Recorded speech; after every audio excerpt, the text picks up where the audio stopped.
Fala, senhores, beleza?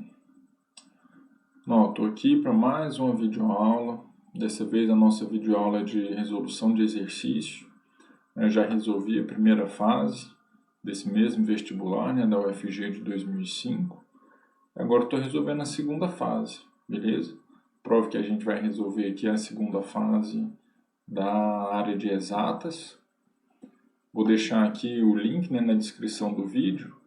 Para você poder ir lá, baixar a prova, baixar o gabarito, e aqui tem a resolução, certinho? Então, espero que vocês aproveitem a resolução e que possa tirar dúvida. Se tiver com dúvida, deixa aí nos comentários. Se tiver uma crítica também, por favor, deixa no comentário, Toda crítica é sempre bem-vinda.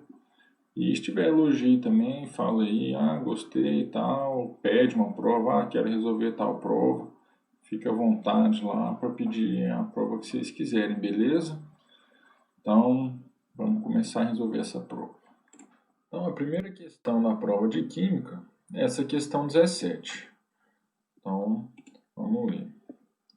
Os óleos vegetais são utilizados desde a antiguidade para a obtenção de sabões, através de reações com substâncias alcalinas. Atualmente, vem sendo explorado com sucesso na produção de biodiesel através de uma reação de transesterificação com etanol sob catálise ácida. A seguir estão representadas as fórmulas estruturais de um triacilglicerol e do etanol.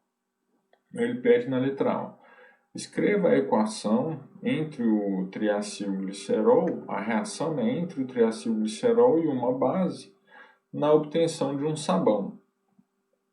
E a B, escreva a equação química de transesterificação entre o triacilglicerol e o etanol na produção de biodiesel.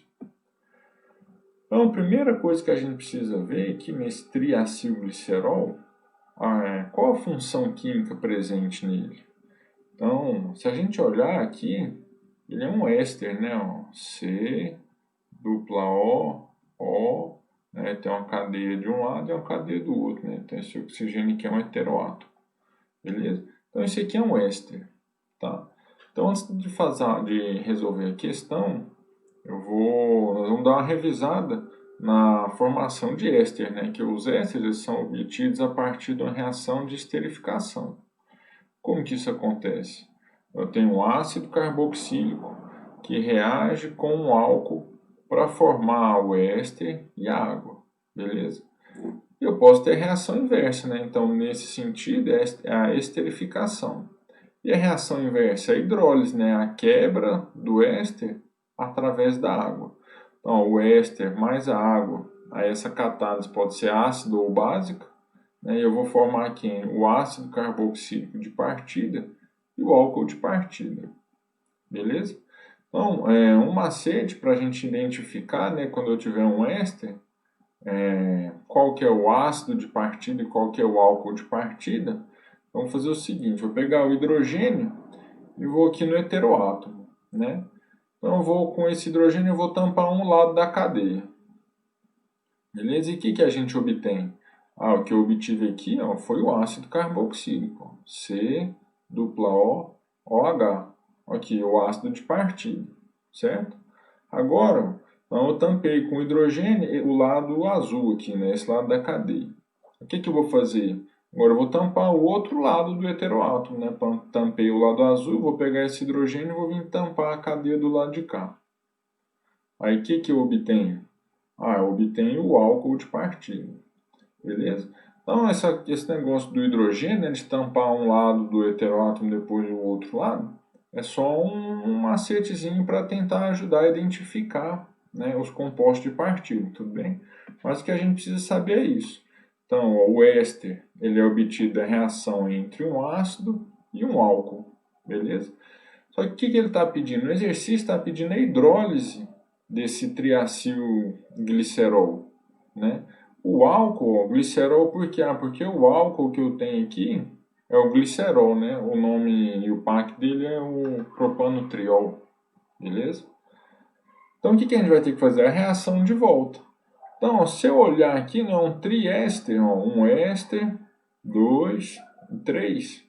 Então, se eu colocar o hidrogênio aqui, eu vou ter o quê? O ácido carboxílico de partida. E quem que fica aqui no meio? A cadeia que vai ficar aqui no meio? É o álcool de partida, né? Então, ó, do lado de cá eu ponho hidrogênio, né? De um lado o heteroátomo, eu obtenho o ácido. Ah, e do outro lado eu coloco aqui o hidrogênio e obtenho o álcool, certo? Então, o que a gente obtém é isso, ó, 1, 2, 3, ou seja, 3 ácidos carboxílicos e o glicerol, né, propanotriol, ou seja, um triol, né, ou seja, tem 3 hidroxilas, tudo bem? Só que a reação não para aqui, né? Então, o que a gente fez foi a hidrólise, né? Eu obtive o ácido carboxílico e o glicerol. Ele pede o sabão. Aqui que é um sabão? Um sabão é um sal de ácido carboxílico, né? Por isso que ele está fazendo a reação aqui no meio básico, que o éster reage com a base, produz o ácido carboxílico, né? No caso um ácido graxo. Ah, aqui que é um ácido graxo? Porque o R é uma cadeia carbônica com 16, 18 carbonos, né? Então, um ácido graxo é de uma cadeia longa, certo? Aí o que acontece? Esse ácido vai reagir com a base para produzir o sal. Então, o hidrogênio ácido do ácido carboxílico vai ser neutralizado pelo OH da base e eu formo o sal de ácido carboxílico. Então, esse aqui é o meu sabão, tudo bem? Então, eu coloquei a equação inteira, né, para vir explicando. Mas o que ele quer? Ele quer a equação do éster, né, com uma base para produzir o sabão. Então, eu vou escrever a equação direta. Então, eu coloquei o éster com a base e já coloquei o sabão, tudo bem? Aí no slide anterior, né, eu fiz o passo a passo mostrando de onde que vem. E na letra B, ele pede, escreva a equação química da reação de transesterificação. O que é uma reação de transesterificação? Então, um éster ele vai reagir com um álcool, né, para produzir um novo éster e um novo álcool. Né? O que a gente tem é a troca, né? Lembra lá que o éster não é o ácido carboxílico mais o álcool? Então, o que eu tenho? Eu estou trocando um álcool pelo outro. Né? Antes, o álcool que eu tinha aqui é o etanol. Ah, e qual que é o álcool que eu tenho agora? O metanol. Então, eles vão trocar de posição. O metanol vai entrar, entrou aqui, e quem sai? O álcool que estava, né? Ou seja, o etanol. Beleza? Então, é isso que a gente vai ter que fazer. O triacilglicerol. Opa. Então, tá aqui, ó, o triacilglicerol. Ele é um triéster, né? Ou seja, tem a porção do ácido graxo e o glicerol. E ele, então, eu vou mudar a cor dele aqui, né, para bater com o nosso desenhozinho. Então, o ácido carboxílico está aqui em vermelho e em azul o álcool. Eu vou reagir ele com quem? Com etanol. Então, o que vai acontecer? O etanol vai vir substituir o álcool que estava aqui, né, que é o glicerol. Opa, então, ele entrou. Só que o glicerol ele tem 3 OHs, então eu vou precisar de 3 álcools. Né? Entrou um, vai entrar um segundo etanol aqui e um terceiro de cá. Beleza? Ou seja, eu formei 3 ésteres. Né? Então, eu formo esses 3 ésteres e o álcool que estava aqui, né? Que era o glicerol. Então, agora eu só vou reescrever a equação. Né? Deixar o éster de partida aqui e reescrever os ácidos carboxílicos, ou os ésteres do lado de cá. Então, era aqui o triacilglicerol, né? O triéster. O etanol vai entrar nas 3 posições. Não, faltou até eu escrever aqui, em 3 OHs. E o álcool que vai ser produzido. Beleza? Então a resposta da letra B, né, a reação de transesterificação, é dessa aqui. Questão número 18. O ácido desoxirribonucleico, DNA, é uma macromolécula formada por 2 cadeias. Em cada uma dessas cadeias existem açúcares e fosfatos que se alternam. Ligadas aos açúcares existem bases nitrogenadas que unem essas cadeias por pontos de hidrogênio. Uma sequência de bases em uma cadeia é complementar a outra assim. Colocar as 2 cadeias, né? A seguir estão as formas estruturais dessas bases. Então o A aqui representa adenina, o T representa timina, o C é citosina e o G é guanina. Bem, então, o que o exercício quer? Ele quer que eu represente as pontes de hidrogênio, né, que mantém essas estrutura do DNA unida, né? Então, o que eu preciso fazer? A gente vai ter que analisar. Então, aqui é importante a gente ver isso aqui. Uma sequência de base em uma cadeia é complementar a outra sim. Então, o que ele quer dizer? Que essa sequência completa a sequência de baixo. Ou seja, eu tenho timina ligada à adenina. E aqui, a adenina com timina. Citosina, guanina, guanina, citosina. Ou seja, a base nitrogenada, né, a interação vai ser entre timina e adenina e a outra interação entre guanina e citosina. Então, separei elas aqui. Está aqui adenina, timina e aqui embaixo citosina e guanina. Agora, como que ocorre essa ligação de hidrogênio? Então, quando que a gente tem ligação de hidrogênio? Sempre que eu tenho uma molécula, né, hidrogênio, ligada a flúor, oxigênio ou nitrogênio, eu vou ter ocorrência dessa ligação de hidrogênio, né, ou ponte de hidrogênio, como era chamada antigamente. O que acontece? Na molécula aqui, ó, eu peguei os 3 exemplos clássicos, né, o ácido fluorídrico, a amônia e a água. Então, como que surge?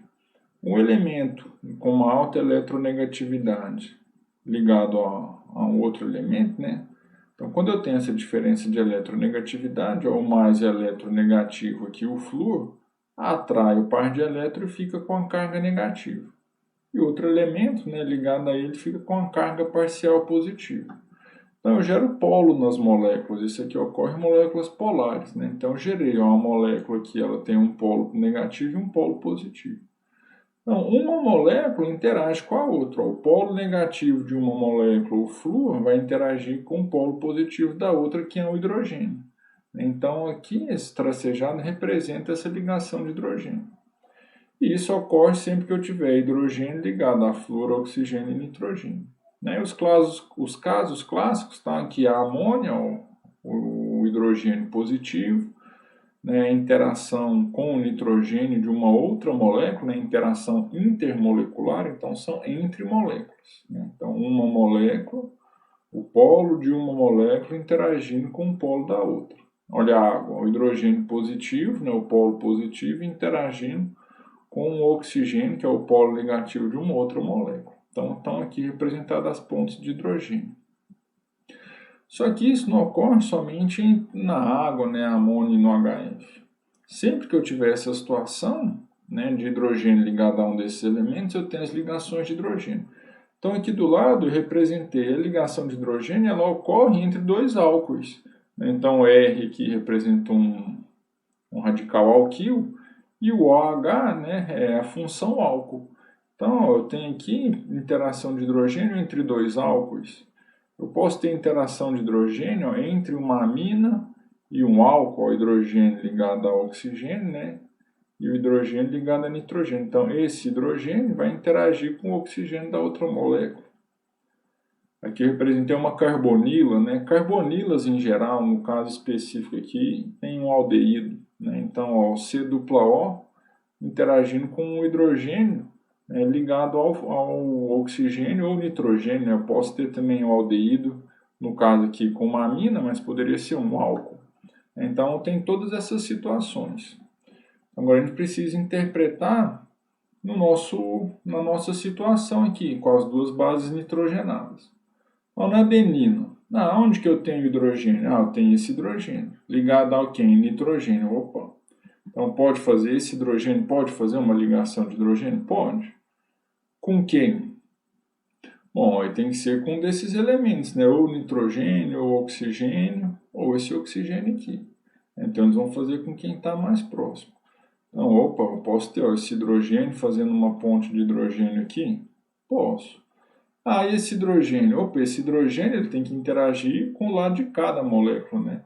Eu vou precisar girar essa molécula aqui para fazer o quê? Com esse hidrogênio, né? Que esse grupo NH venha parar do lado de cá, né? Então, eu preciso girar ela 180 graus. Esse NH vai vir parar aqui. Tudo bem? E no caso da citosina e guanina? Ó, hidrogênio ligado a nitrogênio. Então, ele pode fazer uma interação de hidrogênio. Opa, olha aqui, ó, o hidrogênio e esse oxigênio. E onde mais eu tenho hidrogênio? Ah, eu tenho hidrogênio nessas duas moléculas. Ó. Estão ligadas a nitrogênio também. Opa, ó, esse hidrogênio vai poder então vir interagir aqui? Pode, né? Eu tenho uma ponte de hidrogênio. Ó. Amina e uma carbonila, igual eu coloquei aqui. Ó, aqui. Ligado, né, ao hidrogênio ligado a nitrogênio, interagindo com outro nitrogênio. Mas aqui eu tenho a mesma situação em cima, né? Esses hidrogênios, eles têm que estar para o lado de cá, para eles interagirem com a molécula aqui. Então eu vou girar essas duas moléculas aqui, vou dar um flip aqui de 180 graus. Beleza. Agora sim, ó. Então tem esse hidrogênio fazendo uma ponte de hidrogênio aqui, e esse hidrogênio uma interação aqui. E embaixo a mesma situação, o NH2 fazendo ponte de hidrogênio aqui na carbonila da amida, né, uma amida cíclica. Esse nitrogênio ó, fazendo uma ligação de hidrogênio aqui, e esse hidrogênio fazendo uma ligação de hidrogênio. Beleza? Então, para essa questão 18, a gente tem que lembrar dessas interações de hidrogênio, né, e quando elas ocorrem. Lembrando, né, que a gente discute muito essa questão da água e da amônia, mas a gente não pode esquecer dessas interações nos compostos orgânicos, né, que é o que ele está pedindo aqui. Beleza? Então, para essa questão, tinha que desenhar essas estruturas, né, e representar aqui, pelos pontos tracejados, né, essa ligação de hidrogênio. Beleza? Então, aqui era só. Questão 19. A umidade relativa do ar é definida como o quociente entre a pressão parcial do vapor de água no ar e a pressão máxima de vapor de água no ar a uma dada temperatura. Então, esse dado aqui é importante, que ele está me dizendo como que eu calculo a umidade relativa do ar. Né? Então, a umidade relativa do ar é o que é a pressão parcial dividida pela pressão máxima de vapor, né, para uma dada temperatura. Ele continua. Por sua vez, a pressão parcial de um gás em um ambiente está para a pressão total, assim como o volume parcial está para o volume total. Essa outra relação aqui também é importante. O que ele está dizendo? Que a pressão total sobre a pressão parcial é igual ao volume total sobre o volume parcial. Beleza? Aí ele vem com mais dados agora. Considere um ambiente com 2,5 metros de altura, 3 metros de largura, 2 de comprimento, em um dia em que a temperatura atinge a marca dos 30 graus Celsius.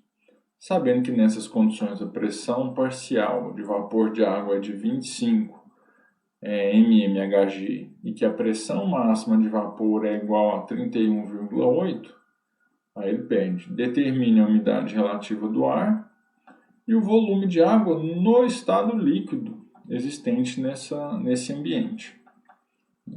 Bom, letra A é fácil. O exercício já me falou como que eu calculo, me deu os dados, então é só utilizar. Vamos determinar a umidade relativa. A pressão parcial sobre a pressão máxima. No exercício ele fala que nessas condições a pressão parcial é de 25 mmHg e que a pressão máxima de água, ou seja, nessas temperaturas, a quantidade máxima de vapor de água, né, que a gente consegue dissolver é de 31,8. Então, fazendo a conta, né, eu chego que a umidade relativa do ar é de 78,6%. Beleza? E na letra B?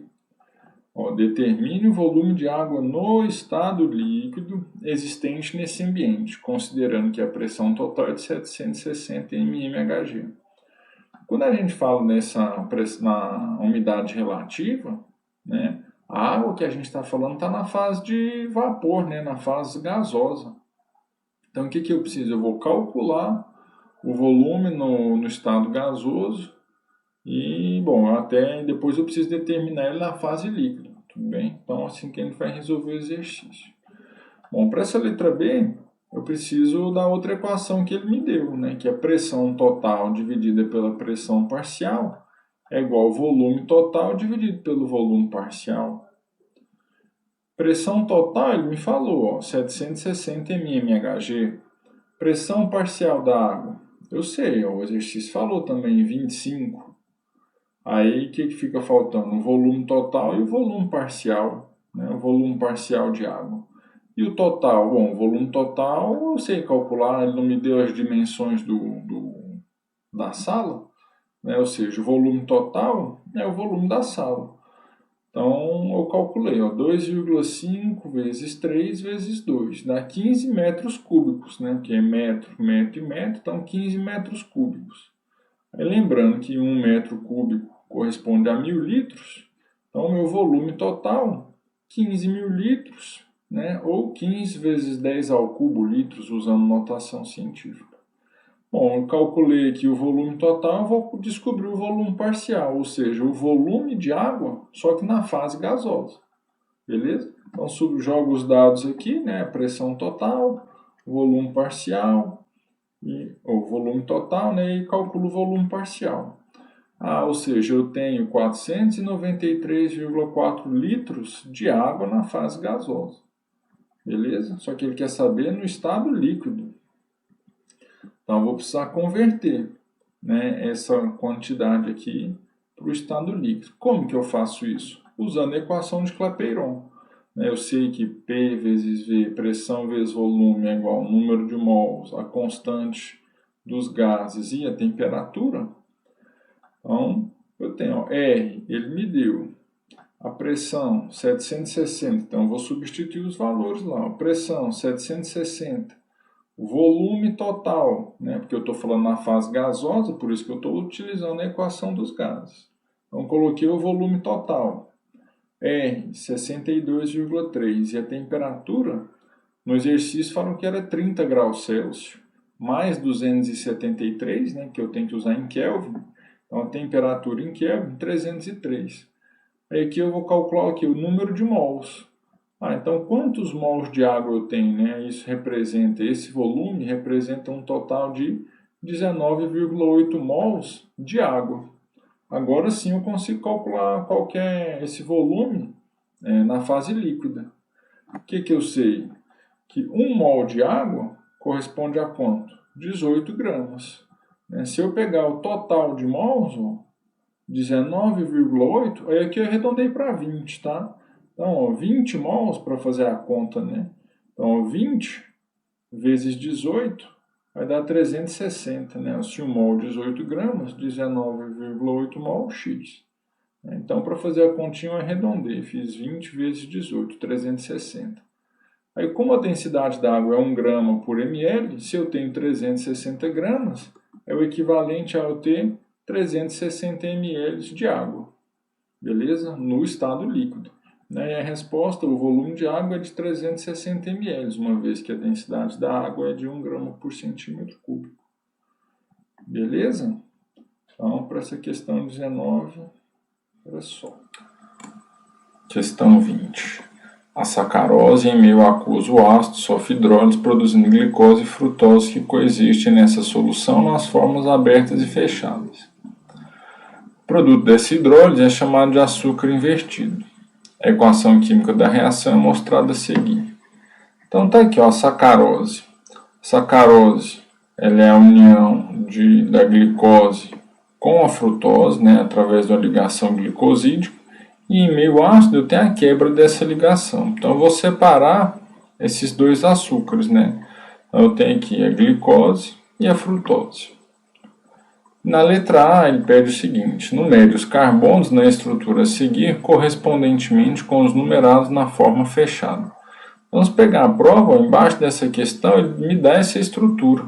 Então, essa estrutura ela já vem na prova, ela já é dada na prova. O que ele quer que eu faça? Que eu enumere essa estrutura de acordo com esses carbonos aqui, né? Então, eu tenho que identificar quem são esses carbonos e enumerar eles aqui.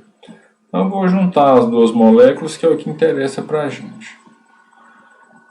Agora, o que eu preciso prestar atenção? O que é diferente aqui? O que eu tenho? HOH, nesse carbono HOH, nesse carbono HOH, certo? Então, o que eu tenho de diferente é CH2OH. Olha ele aqui, CH2OH. Então eu já sei que esse carbono aqui é o carbono número 6. Como ele é a extremidade da cadeia, Então eu tenho que vir contando de trás para frente. 6, 5, 4, 3, 2, 1. Beleza? Então aqui a gente consegue numerar. Mas o que eu quero discutir com vocês é o fechamento da glicose. Então a glicose ela é uma aldose, né, um aldeído com os vários OHs aqui. Como que ocorre esse fechamento? A carbonila, essa dupla ligação, ela se desfaz, né, o oxigênio fica com par de elétron, o carbono fica positivo. Ela é formada de novo, depois ela se desfaz, ela é formada. Né? Então ela fica nesse vai e vem. E o que acontece? Um dos oxigênios, né, do OH aqui, consegue vir aqui fazer um ataque nucleofílico. Né? Nucleofílico porque o carbono é positivo, né? Então núcleo positivo e filia afinidade. Né? Então ele vai vir aqui fazer esse ataque. Tudo bem? Quando eu faço o ataque, então eu vou formar o anel. E perceba que eu tenho o oxigênio participando do anel. Ah, da onde que vem esse oxigênio? É justamente o oxigênio que faz o ataque aqui na carbonila. Beleza? Ou seja, eu preciso de um anel com quantos membros? 6. Ó. Carbono 1, 2, 3, 4, 5. E o sexto membro aqui seria o oxigênio. Beleza? Então, ó, se esse carbono fizer o ataque, eu vou ter um anel com quantos membros? 1, 2, 3. Ah, então não pode ser esse. 1, 2, 3, 4. Ah, também não. 1, 2, 3, 4, 5. Opa. 1, 2, 3, 4, 5, 6. Ah, então esse OH que vai vir fechar aqui a glicose. Beleza? Então é aqui que eu tenho esse ataque. Ah, mas ele vai vir lá longe. Quando a gente... porque aqui a cadeia está em linha, né? Mas se eu organizar ela, ó, formando já esse hexágono aqui, a gente vê que o oxigênio está bem próximo ao carbono, né? Então o que acontece? A dupla aqui, o carbono fica positivo, e esse OH, né, o par de elétron desse oxigênio vai vir se ligar ao carbono, né? Então faz a ligação, ó, é formada a ligação, o carbono que estava positivo agora volta a fazer as 4 ligações e transfere essa carga positiva agora para o oxigênio. Antes ele fazia uma ligação aqui, 2, né, com o hidrogênio, agora ele está fazendo 3. O hidrogênio continua ligado, né, a ligação com o carbono, e é essa aqui que é a ligação formada. O que acontece? Essa ligação vai ser rompida. Né, o par de elétrons vem para o oxigênio e o hidrogênio fica sem elétrons. Logo, o que acontece? A carga positiva, na hora que eu rompo a ligação, passa para esse hidrogênio. Aí esse oxigênio aqui que está negativo, ou seja, ele tem um par de elétrons sobrando, ele vem, captura esse próton para ele e forma o OH. Ah, então está aqui, ó. Nós formamos o anel com 6 membros igual está aqui. Beleza, o oxigênio é vizinho. Um é o carbono 5 e o outro é o carbono 1. Ah, como que eu vou identificar aqui quem que é o carbono 5 e quem que é o carbono 1? Mesma situação, quem faz a diferença é o CH2OH. Então o carbono 5 está ligado no CH2OH. Ah, está aqui, ó, carbono ligado ao CH2 e OH. Então aqui é o carbono 5, aqui só pode ser 1. Aí a gente numera, né? 1, 2, 3, 4, 5, 6. Beleza? Então é importante a gente identificar aqui essa CH2 aqui, que ele é diferente dos outros carbonos, né? Fica fácil da gente ver. Então, nessa primeira questão, ou na letra A, né, era enumerar os carbonos aqui. E na letra B, ele pede, explique por que o produto da hidrólise recebe o nome de açúcar invertido. Então, de novo, eu representei aqui a sacarose. Aqui tem o desvio, né? Qual que é o desvio observado? A mais 66,5 graus. Ah, e quando eu sofro a hidrólise, eu vou produzir glicose e frutose. Ah, quais são os desvios de cada um? Ah, da glicose mais 52,7 e da frutose menos 92,3. Bem, então eu vou dar uma separada aqui, porque a estrutura para a gente não interessa muito, né? Então eu anotei os valores. Agora, como que é feita essa medida? Então, a gente tem uma fonte de luz, né? Passa pelo polarizador, a luz vem polarizada, tem um tubo onde tem a minha amostra líquida e essa luz passa por dentro dessa amostra, né? E aqui ela vai sofrer um desvio, tudo bem? Então, quando eu ponho a sacarose, o desvio é o quê? De mais 66,5 graus, né? Para um lado aqui, para a direita. Beleza, e quando eu sofro a hidrólise, eu vou produzir a mesma quantidade, porque a sacarose, voltar aqui, é uma molécula de glicose e uma de frutose. Então, na quebra, eu tenho quantidades iguais de glicose e frutose. Tudo bem? Então, depois da hidrólise, a luz vem, ela vai encontrar aqui em glicose e frutose. Então, quando eu somo os desvios, mais 52,7 com menos 93,2, meu desvio total é de menos 39,6. Ou seja, antes a luz, né, a amostra desviava a luz para a direita, agora eu inverti eu inverti, né, o giro aqui do polarímetro, certo? Então, se antes ele desviava de 62,5 para a direita, agora ele desvia 40 graus para a esquerda. Então, por isso o nome é açúcar invertido, né? Que eu inverto o plano da luz polarizada. Então, a resposta na sacarose, o desvio da luz polarizada se dá no sentido positivo. Após a hidrólise, a soma dos desvios resulta num desvio negativo, ou seja, houve a inversão do plano da luz polarizada. Questão 21. Sobre o conteúdo desses frascos, sabe-se que o frasco A contém uma solução que conduz corrente elétrica, o frasco B contém uma solução cuja concentração é de 0,55 mol por litro, o frasco C contém uma solução que apresenta espécies dissociadas, os frascos contêm 50 gramas de soluto cada. Os frascos podem conter como soluto glicose ou cloreto de sódio. Os frascos contêm água como solvente em uma quantidade suficiente para completar o volume especificado no rótulo. Aí ele pergunta quais o soluto e quais suas concentrações em cada frasco. Justifique sua resposta. Aqui ele está comentando que a solução conduz corrente elétrica, apresenta espécies dissociadas. E ele me fala que pode ser ou glicose ou cloreto de sódio. Beleza? Então, o que a gente precisa para resolver essa questão? A gente tem que lembrar das propriedades dos compostos iônicos e moleculares. Porque ele estava falando de cloreto de sódio e de glicose. Então, são as propriedades desses compostos.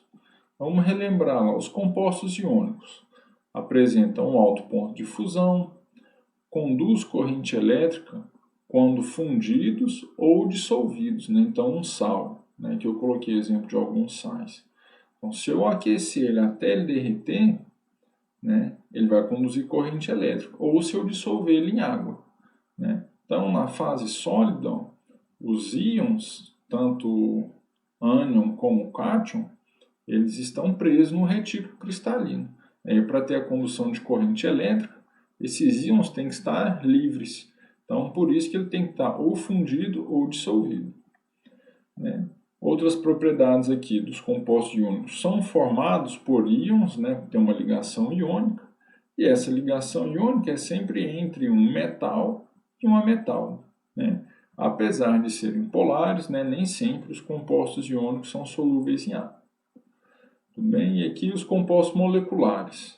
Quando que eu tenho um composto molecular? Então, os compostos moleculares são formados por ligação covalente. Quando que eu tenho uma ligação covalente? Quando os átomos desse composto são todos ametais. Então, se eu pensar na glicose, é o que? Carbono, hidrogênio e oxigênio. Esses três elementos são ametais. Ou seja, a glicose ela é um composto molecular. Quais as propriedades? Apresenta um baixo ponto de fusão e ebulição, comparado com os compostos iônicos. Não conduzem corrente elétrica, nunca. Beleza? Então vamos supor, a água. água composta por oxigênio e hidrogênio. Então, ele é um composto molecular. O oxigênio e hidrogênio são ametais. Então a água não conduz corrente elétrica. Isso é verdade, né? Se a gente pegar água pura, sem íons, ela não conduz corrente elétrica. A questão é que a água que a gente está acostumado, ela sempre contém íons, né? Ela sempre vem com íons. Então, desde que a gente conhece a água, ela conduz corrente elétrica. Cuidado para não tomar choque. Mas porque ela já tem íons, né? Se eu pegar água destilada, ou seja, removo os íons presentes, ela passa a não conduzir corrente elétrica. Beleza? Então, vamos voltar aqui para o exercício. Que eu separei os frascos, né, e coloquei as propriedades aqui, né, as características que estavam no exercício. Então, frasco A, conduz corrente. Bom, se conduz corrente, então aqui eu só posso ter o composto iônico, né, que é o NaCl. Beleza? NaCl. Aí no B, ele fala que as espécies estão dissociadas, né? Então aqui também só pode ser um composto iônico, né? Eu tenho os íons, quando eu coloco em água, essas espécies vão se dissociar, certo? E aqui eu fiquei com 0,55 mol por litro, 50 gramas, né? Ele falou que em todos eu tenho 50 gramas. Então aqui no B, eu sei que só pode ser a glicose, né? Se não conduz corrente, não acontece nada, então aqui só pode ser a glicose. Aí o que o exercício pede? A concentração de cada frasco, né? E por que a gente está falando? Que aqui é o NaCl, por que aqui é a glicose e por que aqui também é NaCl. Então essa parte já ficou explicada. Ó. O A só pode ser o NaCl porque ele conduz corrente elétrica. E o C só pode ser o NaCl, pois ele vai se dissociar. Né? E no B, como não acontece nada, então aqui eu só posso ter um composto molecular, que no caso é a glicose. E a concentração? Para calcular a concentração, ele pede, né, em mol por litro, então eu preciso das massas molares, né, para eu converter essa massa em número de mols. Beleza? E como que eu calculo?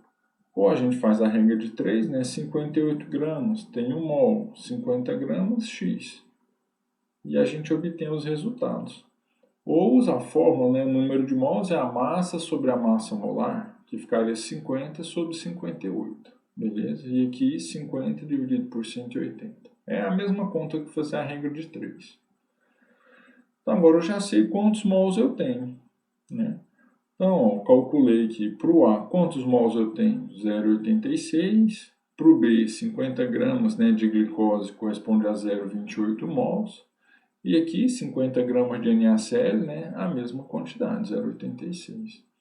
Aí, como que eu calculo a concentração? Né, o número de mols pelo volume?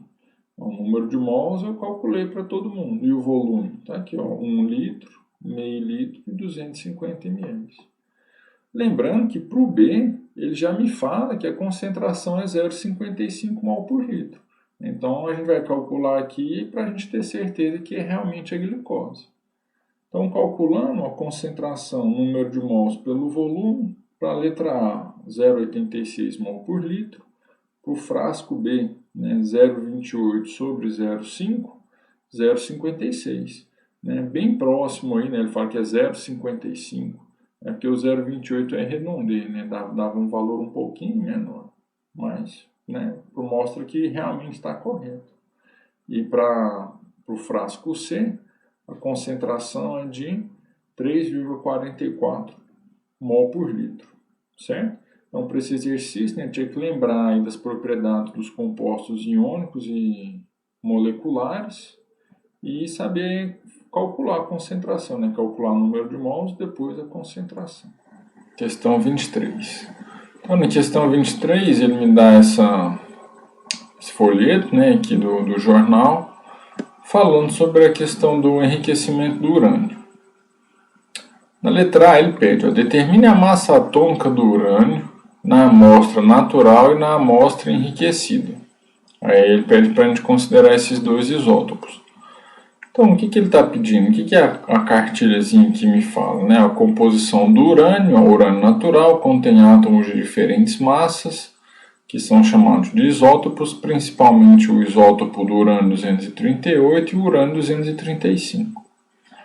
A composição 99,3% urânio 238 e 0,7% do urânio 235. E aqui embaixo ele fala do urânio enriquecido, né, de 3 a 5% de urânio combustível. Então, como que eu determino a massa atômica do elemento a partir dos seus isótopos? A massa atômica do elemento ela é determinada pela média ponderal, né, dos isótopos.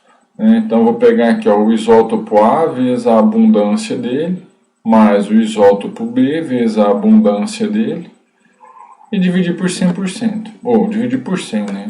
Eu divido por 100 porque está em porcentagem aqui as abundâncias.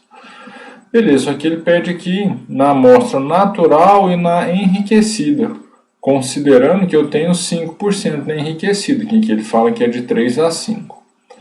Então, a minha amostra natural, 99,3 de urânio 238 e 0,7 de urânio 235.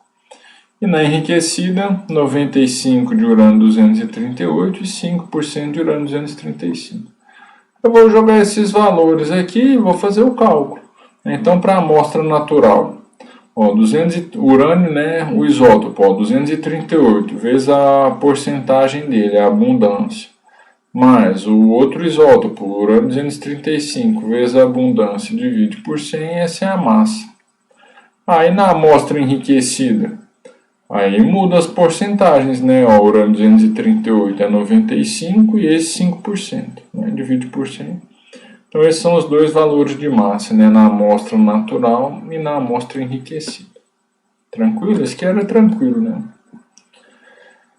E na B, na questão B, ele pede, explique como no processo de separação o urânio 238 é enriquecido em urânio 235.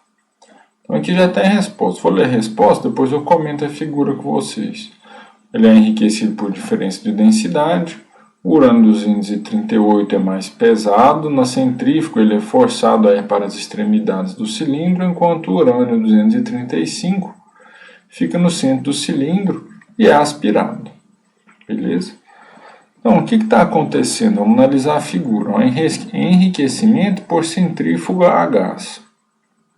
1.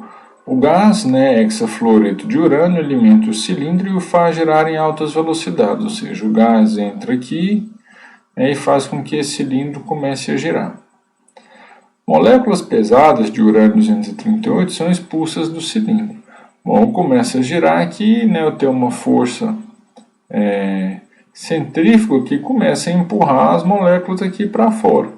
E as que são mais pesadas, né, tende a ser empurrado com mais força, tudo bem? Então, por isso que o urânio 238 se acumula aqui nas paredes, enquanto que o 235 se acumula no centro, por causa dessa diferença de massa.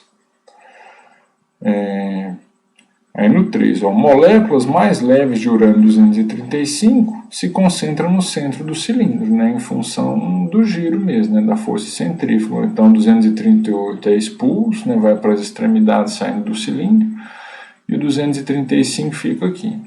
O gás levemente enriquecido de urânio 238 ou 235 alimenta o próximo estágio, ou seja, o gás enriquecido como urânio 235 fica aqui, esse gás com urânio 235 acaba sendo succionado. Aí no 5. O gás levemente esgotado de urânio 235 realimenta o estágio inicial. Ou seja, o gás aqui com urânio 235 que saiu volta a ser jogado aqui para fazer com que a centrífuga gire. Então ele vai expulsando o urânio 238 e o 235 que ele captura ele joga aqui. Ele vem tirando 235 e os 200 sai fora o 238 e o 235 que ele recupera aqui, né? Ele joga de novo, recupera um pouco de urânio 235 e joga de novo. Tudo bem? Então aqui, como ele fala, né, a centrífuga, se a gente lembrar dos métodos de separação de mistura, a gente vai ver lá que a centrífuga, né, centrifugação, está relacionado com separação por diferença de densidade. Beleza? Bom, e agora a última questão da prova, a questão 24. Então observe o esquema ao lado. Escreva a equação química que representa a reação que ocorrerá no quitaçato após a abertura da torneira. E na B, determine a densidade da solução, que será formada no Erlenmeyer quando todo o gás reagir com a água, ou seja, aqui. Então, letra A, eu vou abrir essa torneira, o ácido sulfúrico vai descer, vai pingar aqui no cloreto de sódio. Bom, para o composto, para vir para cá, só pode ser um gás, vai ser produzido um composto, eu formo um gás, o gás vem passar por esse encanamento e vai ser borbulhado na água. Então, a equação química.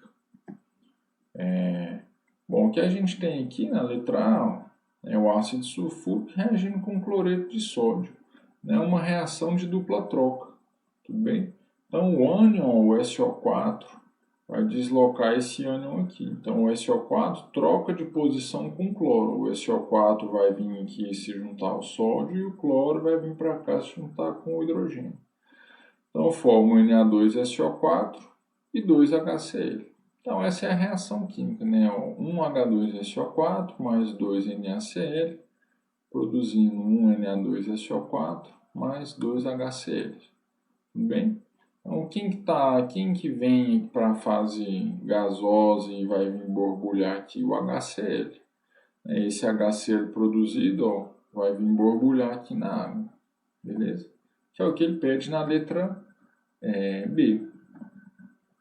Certo?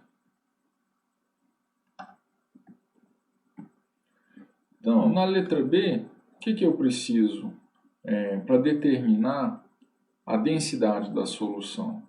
Bom, a densidade da solução é a massa da solução dividido pelo volume da solução, certo? Então, eu preciso saber quanto de HCl eu estou produzindo. Ele fala que todo o HCl vai reagir com a água. Então, eu preciso saber quanto de HCl está sendo produzido, a massa. E eu vou somar com a massa de água. Então, qual que é a massa da solução? É a massa de água, ou seja, 250, mais a massa de HCl que foi produzida, dividido pelo volume total. Ele fala que não houve variação de volume, então o volume total continua sendo os 250. Então, a partir da equação que a gente escreveu, eu vou determinar quanto de HCl está sendo produzido. Tá? Eu vou determinar a partir do NaCl. Então, eu jogo o H2SO4 em 78 gramas de NaCl. Então, eu vou estabelecer a proporção entre o NaCl e o HCl. O que eu sei? São 2 mols de NaCl, não produz 2 mols de HCl. Como os coeficientes são o mesmo, 2 e 2, eu vou cancelar. Na verdade, vou simplificar, dividir por 2 dos dois lados, é o mesmo coeficiente. Então, a proporção que eu tenho, 1 mol de NaCl produz quanto? 1 mol de HCl. Beleza? E pela equação, a partir das massas molares, então vou estabelecer a relação em massa. Então, 1 mol de NaCl, quanto pesa 1 mol de NaCl? Eu preciso das massas molares. O sódio, a massa, 23. E o cloro, 35,5. Então, 23 mais 35,5, 58,5 gramas. Ou seja, 1 mol de NaCl corresponde a 58,5 gramas. E 1 mol de HCl, o hidrogênio é 1 e o cloro é 35,5, 1 mais 35,5, 36,5. Então, sempre que eu tenho uma questão de estequiometria, primeiro eu vou achar a relação molar, depois eu vou estabelecer as relações que eu quero, aquele que é uma relação, a massa de NaCl e a quantidade em massa de HCl produzido. Então, está aqui a relação que eu queria. Agora, quanto de NaCl a gente está reagindo? 78 gramas. Então se 58,5 produz 36,5, quando eu tiver essas 78 gramas, quanto de HCl eu vou produzir? Aí faz a regrinha de 3. A massa de HCl, faz a continha aí, fazendo a conta a gente vai ver que é de 47,8 gramas de HCl. Tudo bem? Agora eu consigo calcular a densidade da solução. Ó, se a densidade da solução é a massa do solvente mais a massa do soluto, né? Isso aqui é a massa total da minha solução dividida pelo volume. Ó. Quanto que eu tenho de HCl que foi produzido? 48,7. Quanto que eu tinha de água? 250 gramas, né? Porque a densidade da água é 1 grama por ml. Se eu tinha 250 ml, 250 gramas. E o volume da amostra, os 250 ml. Então, fazendo essa continha, a densidade da solução, 1,19 gramas por ml. Beleza? Simples, né? Então, precisava saber montar a reação, depois, a partir da proporção, né, determinar a massa de HCl produzido e calcular a densidade da solução, que é a massa da solução dividido pelo volume total. Então, a densidade 1,19 gramas por ml. Beleza? Pessoal, então é isso. Então, essa aqui foi a segunda fase, né, do vestibular da UFG do ano de 2005. Essa prova aqui que a gente resolveu foi a prova da área de exatas. Tudo bem? E, bom, espero que eu tenha ajudado o pessoal aí com resolução de exercício. E se estiver curtindo, segue a gente aí no canal e aproveita para acompanhar outras resoluções e assistindo a aula, beleza? Então, um abração para vocês e até a próxima.